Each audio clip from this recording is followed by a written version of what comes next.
하나님 말씀 출애굽기 33장 7절에서 11절 말씀 같이 읽겠습니다.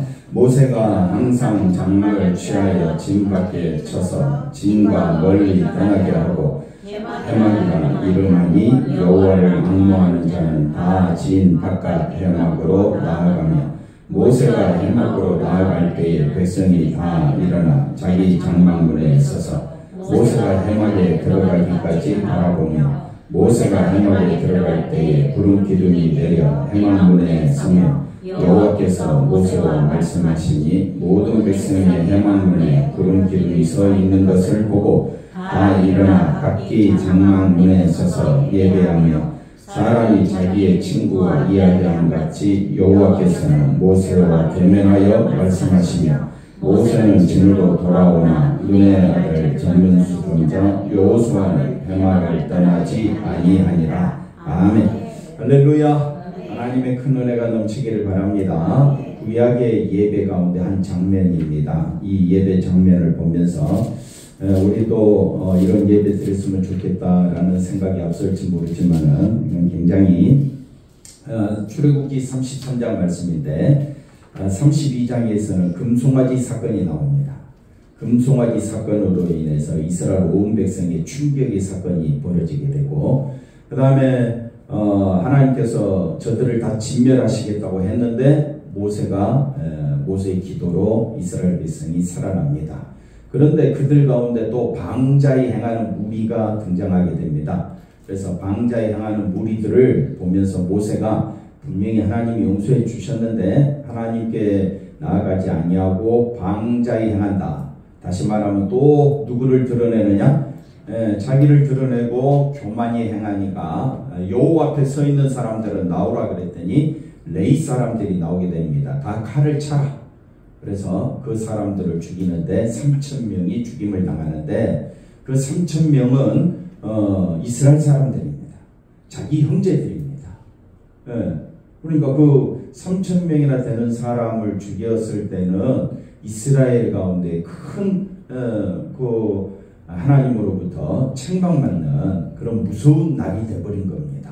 분명히 하나님이 용서해 줬는데도 불구하고 금송아지 사건으로 인해서 회개치 아니하고 오히려 방자에 행하는 그 무리들을 하나님께서는 모세를 통해서 3,000명을 죽이는 굉장히 암울하고 굉장히 몹시 하나님의 진노가 쏟아지는 그런 날이었습니다. 그 다음에 나오는 것이 33장입니다.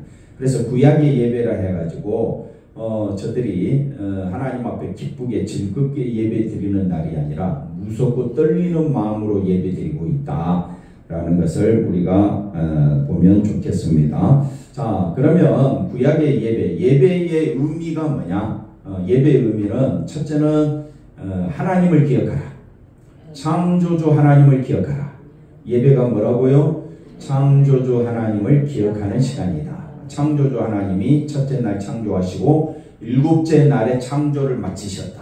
일곱째 날에 창조를 마치시고 그 창조하신 것을 보고 매우 즐거워하더라. 매우 즐거워하는 창조의 기쁨이 있는 날이 안식일이다. 그래서 안식일의 의미가 뭐냐? 창조주 하나님의 그 기쁨 가운데로 들어가야 되는 겁니다. 창조주 하나님께로 들어가는 날이 기쁨의 날이 안식일인데 일주일 내내 우리가 열심히 일하다가 이제 하나님 앞에 나와 예배 드릴 때 그 예배의 목적은 어디 있느냐? 하나님을 기억하기 위하여. 한번 따라합시다. 하나님의 기쁨이 나의 기쁨이 되는 날이 그게 뭐라고요? 안식일의 예배다. 근데 우리는 안식일의 예배를 누구의 기쁨으로 착각하느냐? 자기 기쁨으로. 자기 마음에 들면 교회에 오고 또 설교 듣다 보니 기분이 나쁘면 토라지고 시기하고 또 미워하고 경쟁하는 날이 아니라 하나님의 기쁨을 회복하는 날이다. 그러면 그 하나님의 기쁨을 우리가 어디서 찾아야 되느냐? 바로 예수님의 십자가 보혈 안에서 찾는 것이다. 그래서 우리가 안식일 날 예배 드리는 가장 중요한 목적이 창조주를 기억하는 거죠. 그러려면 반드시 어린 양의 피를 기억해야 됩니다. 한번 따라합시다. 우리는 진노받아 마땅합니다. 진노받아 마땅한 금송아지 만드는 그 이스라엘 백성들처럼 또 방자에 행하여 3,000명이 죽은 사건처럼 우리도 진노받아 죽어 마땅한 욕심과 탐욕으로 가득 찬 우리들이었는데 그럼에도 불구하고 어린 양의 피로 우리 죄를 용서해 주셨다. 그래서 한번 따라합시다. 어린 양의 피를 기억하라. 이 말의 의미는 어린 양의 피로 우리가 살아났다 이 말입니다. 즉 다시 말하면 하나님의 사랑과 자비로 살고 있다. 하나님의 사랑과 자비로 살고 있다라는 것이 어린 양의 피를 기억하는 예배 시간이다. 예배 시간이 뭐라고요? 첫째는 창조주 하나님을 기억하고 두 번째는 어린 양의 피를 기억하라. 이 말은 하나님의 사랑과 은혜를 기억하라. 그래서 예배 드리는 목적은 나에게 있지 아니하고 우리를 불러주시고 사랑하신 그 하나님의 은혜 속에 들어가서 그 은혜의 말씀을 기억하고 그 창조주 하나님께 영광 돌리는 시간이 뭐냐? 바로 예배가 된다. 잘 써져 있지요? 그러면 요 밑에다가 3번으로 하는 게 좋겠지요? 3번으로 해서 하나님의 사랑과 은혜가 어디에 쏟아졌다 했습니까? 어린 양의 피에. 그래서 즉 예수님을 기억하는 시간이 예배 시간이다. 예배. 그러니까 예배는 나를 위한 예배입니까? 하나님을 위한 예배입니다. 분명히 기억해야 됩니다. 예배는 하나님을 위한 것입니다. 나를 위하여 예배 드릴 것 같으면 다른 신을 찾아서 내 마음을 기쁘게 하면 되지. 말하고 힘들게 하나님 앞에 나오느냐. 그래서 예배는 누구를 위한 것이다? 하나님을 위한 것이다. 그래서 그 다음 보겠습니다. 하나님께서 이스라엘에게 뭘 주시겠다고 말씀하십니까? 약속의 땅. 약속의 땅이라는 것은 굉장히 중요합니다. 장자의 명분이 뭐라 했습니까? 지난주 히브리서 말씀 배울 때 장자의 명분이 뭐라 했죠? 장자의 명분 하나님의 언약이 흐르는 통로다. 그래서 장자 성경에 나오는 모든 내용을 어디로 끌고 가야 되느냐? 하나님의 언약, 하나님의 약속으로 끌고 가야 돼요. 구약에 나오는 모든 내용들이 약속하신 분이 오신다는 내용이에요. 제사 드리고 이스라엘이 땅을 차지하고 그들이 전쟁을 하는 그 모든 목적들이 이스라엘의 존재 자체가 한번 따라합시다. 이스라엘이 중요한 것이 아니라 뭐가 중요하다? 약속, 언약. 그 약속으로 오시는 예수님, 언약으로 오시는 그 예수님에게 초점이 가 있는 거지. 이스라엘에게 초점이 있는 것이 아닙니다. 오늘날 이 시대도 마찬가지입니다. 하집사님이 중요한 것이 아니라 하집사님 안에 있는 누구? 예수님이 중요한 거다. 그래서 나를 드러내려고 교회 오는 것이 아니라 내 안에 있는 예수님을 드러내기 위해서 우리가 교회 오는 것이다. 교회는 예수님의 몸이고 교회의 존재 가치는 누구를 드러내는 데 있다? 예수님을 드러내는 데 있다. 왜? 약속을 완성하신 분, 언약을 성취하신 분이 누구냐? 예수님입니다. 그분을 높이는 것이 하나님을 기쁘시게 하는 것이다. 누구를? 예수님을 높이는 것만이 뭐라고요? 하나님을 기쁘게 하는 것이다. 그러므로 안식일 예배 드리는 첫 번째 목적이 뭡니까? 창조주 하나님을 기억하라. 두 번째는 뭡니까?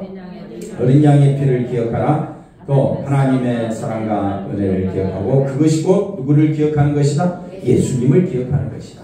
그러니까 왜 예수님을 기억해야 되느냐? 하나님이 약속하시고 언약하신 분이 누구였고? 예수님이었고 예수님은 그 하나님의 약속을 이루시고 성취하셔서 우리에게 뭘 주셨느냐? 생명을 주셨기 때문에 생명 얻은 자는 누구를 높여야 되는 겁니까? 예수님을 높여야 되는 것입니다. 그래서 여기 이제 자세히 설명해 놨죠. 약속의 땅이 뭐냐 그랬을 때에 땅이 중요한 것이 아니라 뭐가 중요하다 그랬어요? 약속. 그래서 이스라엘이 하나님의 어디에 속했다? 약속에 속했기 때문에 하나님이 이스라엘을 보호하시는 거예요. 이스라엘이 중요한 것이 아니라 뭐가 중요하다고요? 약속. 하나님의 그래서 성경, 구약, 신약, 약은 약속의 약자입니다. 우리에게 약속의 책이다. 생명의 책이다. 이스라엘을 위한 약속이 아니라 약속을 위해서 누구를 하나님이 선택하신 겁니까? 이스라엘을 선택하신 것이다. 그럼 오늘 우리를 선택하신 목적이 뭡니까? 약속으로 오신 분이 누구니까? 예수님을 높이고 하나님을 경배하라고 우리를 택하신 줄로 믿습니다. 자, 그 다음 볼까요? 따라서 이스라엘에게 중요한 것은 어디 안에서 사는 것이다? 약속 안에 사는 것이다. 그 약속이 뭡니까? 창조주 하나님을 기억하라. 어린 양의 피를 기억하라. 이 말입니다. 약속대로 모든 것을 마시기 위하여, 이루시기 위하여 하나님의 뜻이다. 이것이 하나님의 뜻이 어디에 있다고요?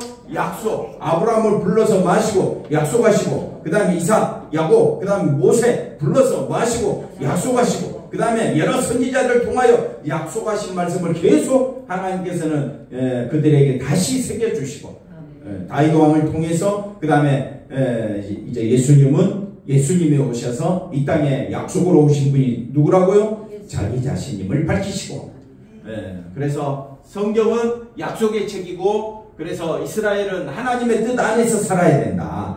그러기 위해서 어디로 데리고 가느냐? 약속의 땅, 가나안 땅이다 이 말입니다. 가나안 땅이 특별히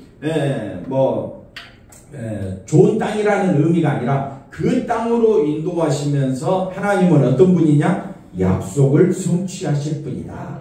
그러므로 이스라엘 백성은 존재 자체의 의미가 뭐냐? 이스라엘의 존재 자체의 의미는 약속을 바라보는 겁니다. 근데 그들은 실제로 예수님이 왔을 때 약속으로 오신 예수님을 어떻게 했어요? 십자가에 죽였다 이 말이에요. 그래서 자, 그 다음 보십시다. 모세가 이제 오늘 말씀인데, 장막을 취하여, 항상 장막을 취하여 진 안에 취해서, 잘 보십시오. 진 안에 이렇게 장막이 쳐지면 동서남북 사방으로 세 지파씩, 그 다음에 그 장막 문은 항상, 성전, 장막이 항상 그 가운데에 있는 여호와의 해막을 바라보도록 해가지고 장막을 치고 그리 했는데, 지금 장막이 이제 어디로 가버립니까? 진 밖으로 나가버립니다. 왜? 너희들은 진멸받아 마땅하다. 금송아지 만들었지, 하나님 앞에 방자에 행하였지, 그래서 3,000명이나 죽이는 엄청난 사건이, 피비린내 나는 사건이 일어났지. 그러니 그걸 보면서 자기들은 하나님 앞에 나아갈 수 없는 탐욕 덩어리인 것을 어디서 깨닫게 되느냐?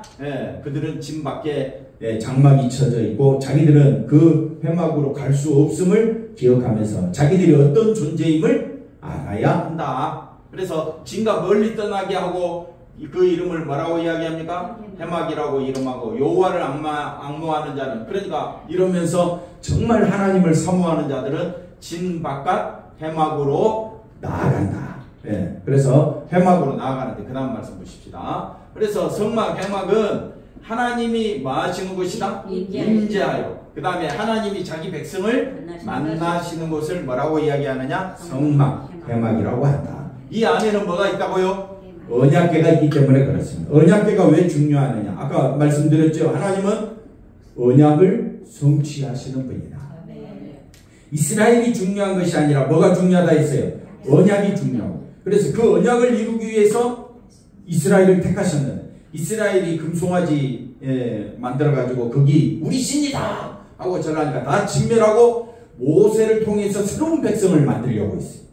그런데 모세가 하나님께서 저들을 어린 양의 피로 구원해냈지 않습니까?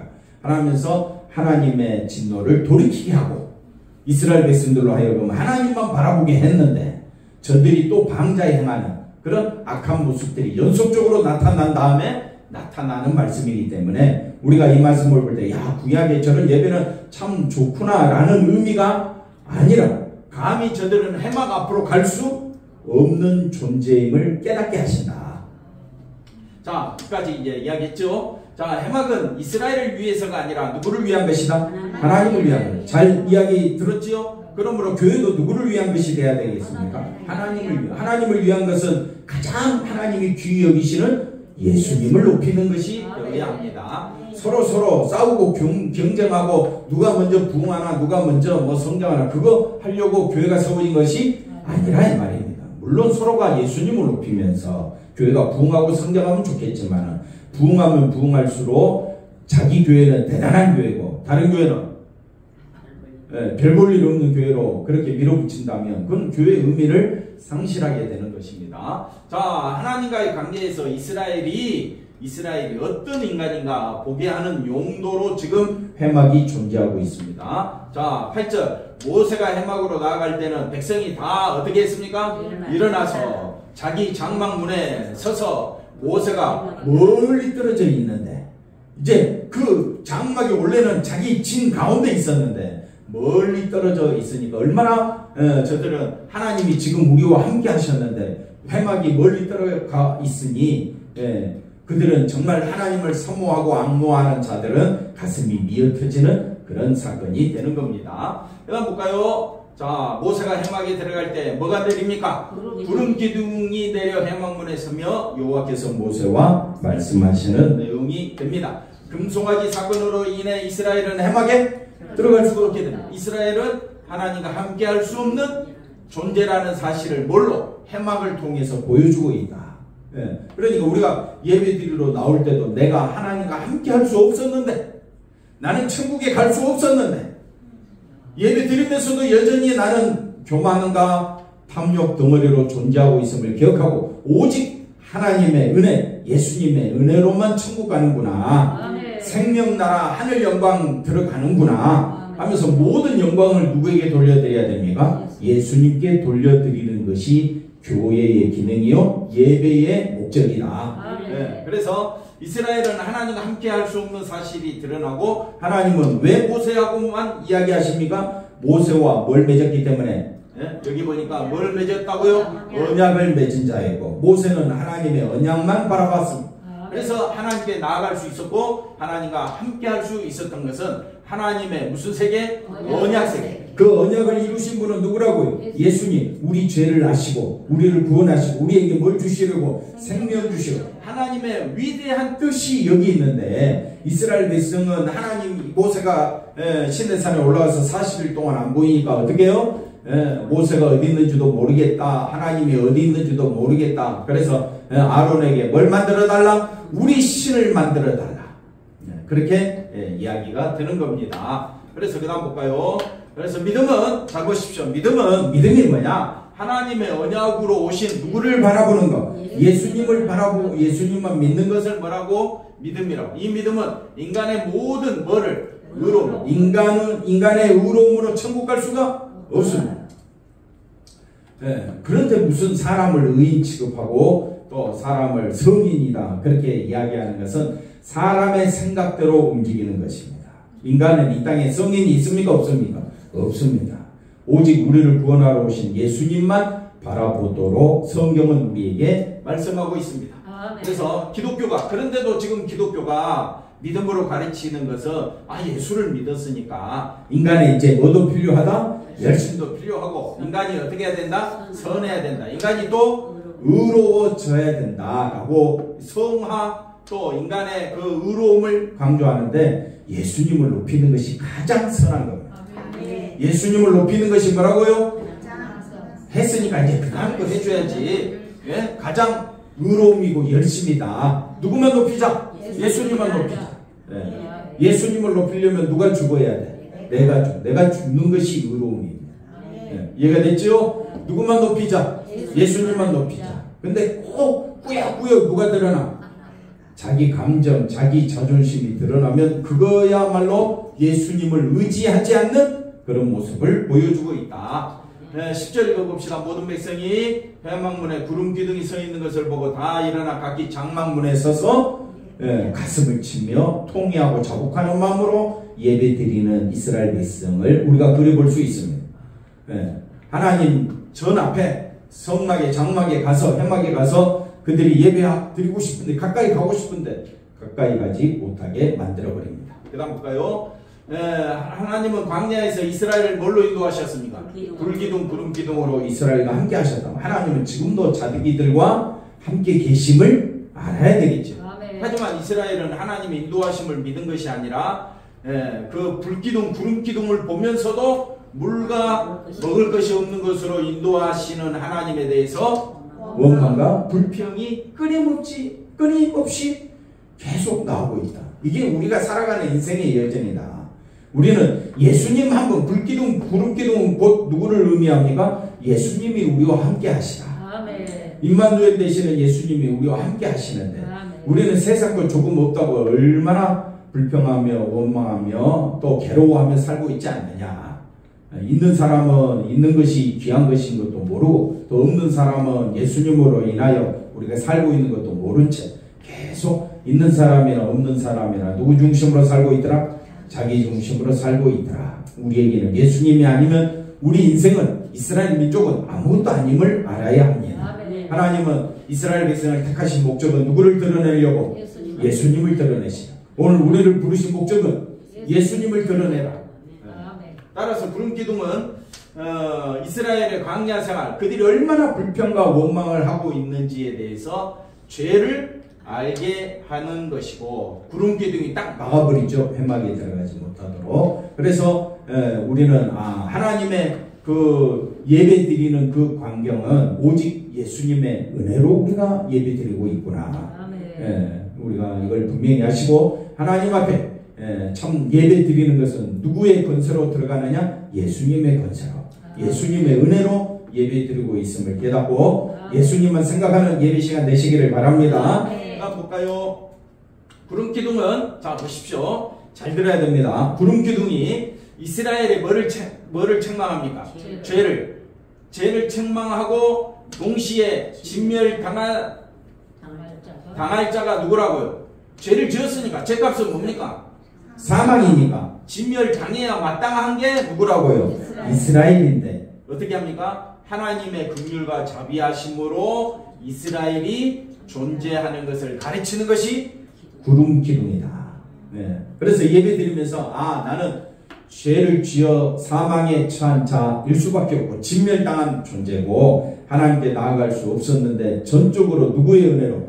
예수님의 은혜로 우리가 하나님께 나아갈 수 있다는 그 자체가 얼마나 큰 축복인가를 아셔야 합니다. 자, 이 현실은 하나님이 약속하신 땅에서도 계속되는 것이다. 하나님이 약속하신 땅이 어디입니까? 가나안 땅이죠. 그 다음 볼까요? 그래서 너희를 젖과 꿀이 흐르는 땅에 이르게 하려니와 나는 너희와 함께 올라가지 아니하리. 너희는 목이 곧은 백성인지 내가 길에서 너희를 말까 진멸할까 염려함이니라. 이런 말씀이 나타납니다. 젖과 꿀이 흐르는 땅이라는 것도 실제 많은 곡식을 수확할 수 있는 좋은 땅으로 우리가 알고 있죠. 젖과 꿀이 흐르는 땅, 그 말만 들으면 무슨 땅이라고요? 많은 곡식을 수확할 수 있는 좋은 땅의 의미라고 생각하는데 실제 젖과 꿀이 흐르는 땅이라는 것은 목이 곧은 악한 자를 진멸하지 아니하고 뭐 하시는 땅이다? 살리시는 땅이다. 뭘로? 하나님의 긍휼과 자비하심이 있는 것이 젖과 꿀이 흐르는 땅이다. 젖과 꿀이 흐르는 땅, 이건 뭘 말하느냐? 하나님께서 우리에게 은혜를 베풀어 주시는 땅이다. 그 다음 볼까요? 그래서 긍휼과 자비의 세계에서는 내가 지금 하나님의 은혜로 존재하고 있다라고 생각한다면 한번 따라합시다. 모든 것이 하나님의 넘치는 은혜가 된다. 그러니까 예배 드리러 나올 수 있는 것도 넘치는 하나님의 은혜가 되고, 만약 예배 드리지 못한 상황에서도 나의 존재 목적은 어디에 있다고요? 넘치는 하나님의 은혜에 있다. 내가 어디 있든지 나는 젖과 꿀이 흐르는 땅이다. 왜? 젖과 꿀이 흐르는 땅은 하나님의 은혜와 자비가 넘치는 땅이잖아요. 그러면 하나님의 은혜와 자비가 항상 어디에 넘치고 있습니까? 십자가에 있잖아요. 그러니까 나는 항상 은혜 가운데 살고 있다. 시편 23편 1절 말씀. 여호와는 나의 목자시니 내게 부족하며 충만 그 자체다. 완전 그 자체다. 성령이 충만한 그 여호와가 나의 목자이시기 때문에 나는 충만 그 자체로 살고 있다. 그러니까 모든 것이 뭐가 됩니까? 넘치는 은혜가 되지요. 아멘요. 크게 보세요. 모든 것이 뭐라고요? 넘치는 은혜. 어디의 세계? 하나님의 긍휼과 자비의 세계. 이걸 뭐라고 이야기하느냐? 젖과 꿀이 흐르는 땅이다. 이제는 어디 안에서? 십자가 용서 안에 사는 것이 바로 뭐라고 이야기합니까? 예수 안에 사는 세계다. 그러니 예배, 이걸 아는 사람은 예배 드리지 않을 수가 없습니다. 근데 우리는 목이 고다가죠. 어떻게 합니까? 예배 드리려고 해요? 안 드리려고 해요? 할 수만 있으면 이 핑계 저 핑계 돼가지고 어떻게 예배 안 드리려고 하고 빠지려고 하고 예배가 중요해? 지금 내가 노는 게 중요하고 야구 경기 보는 게 중요하고 뭐가 중요해요? 축구 경기 보고 바둑 두고 들로 산으로 놀러 가는 게 너무 중요해. 목이 곧고 폐역한 백성이다. 진멸받아? 마땅하다. 그런데 우리가 존재하고 있는 것은 내가 잘해서가 아니라 하나님의 은혜와 자비가 있기 때문에 내가 존재하고 있다. 그 하나님의 은혜와 자비 안에서 내가 예배드리고 있다. 그래서 이 예배의 모습을 보여주는 것이 우리가 할 일이다. 그 다음 보십시다. 그래서 이스라엘은 하나님의 긍휼과 자비하심으로 용서받은 자임을 증거하는 백성으로 세우시기 위하여 그들을 부르셨고 진멸하지 아니하시고 어떻게 해요? 남겨두신 거예요. 누구를 증거하라고? 하나님의 은혜와 사랑을 증거하라고. 근데 이스라엘 백성은 예배 드리면서 누구만 높이려고 해? 자기만 높이려고 하다가 결국 어떻게 되느냐? 나라가 진멸당하고 성전도 무너지고 이방 나라에서 포로 생활하며 비참한 생활을 하게 되는 겁니다. 그래서 오늘 그 이스라엘 모습을 보면서 나의 모습이 그렇게 되면 안 되겠다 이 말입니다. 우리는 누구만 높여야 되겠다? 예수님만 높이는 삶 살아가야 될 줄로 믿습니다. 그래서 자신들이 용서받을 가치가 없는 자임을 알게 하시면서 하나님의 은혜에 많은 자로 감사하는 자가 되게 하는 것이 이스라엘을 살려주신 하나님의 뜻이다. 그럼 오늘 우리가 존재하는 목적도 뭡니까? 누구만 높이라고? 예수님만 높이라고. 우리의 형제 또 우리의 이웃들에게 누구를 높이자? 예수님을 높이는 바로 우리 모습이 그것이 바로 진짜 예배다. 예배는 누구를 높이는 것이다? 예수님을 높이는 것이다. 그 십자가 사건에서 예수님의 용서에 만족하고 용서로 인하여 취한다라는 말은 기쁘다 이 말이에요. 예수님의 용서로 기쁨이 넘치는 성도는 그런 교회는 누구만 높인다? 예수님의 은혜에 감사하며 찬양하며 예배드리게 될 줄로 믿습니다. 기도합니다. 하나님 감사합니다. 예수님 은혜 가운데 감사하며 기뻐하며 살아가는 우리들의 삶이 되어지도록 친히 인도하여 주시옵소서. 예수님의 이름으로 기도하옵나이다. 아멘.